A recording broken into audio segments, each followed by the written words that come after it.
third option would be a lease.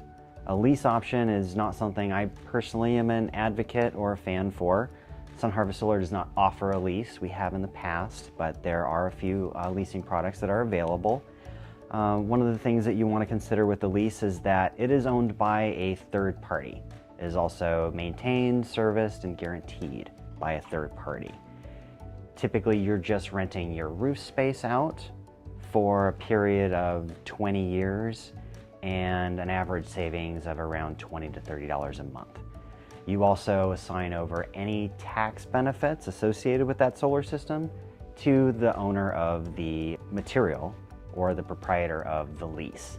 So there are no benefits when it comes to a lease solar system on a tax perspective.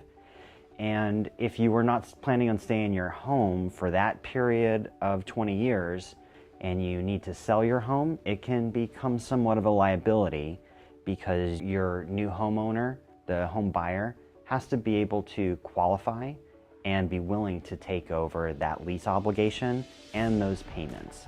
So we typically find that a lot of customers don't actually get any value and have a very difficult time selling their home if they do have a lease solar system on it.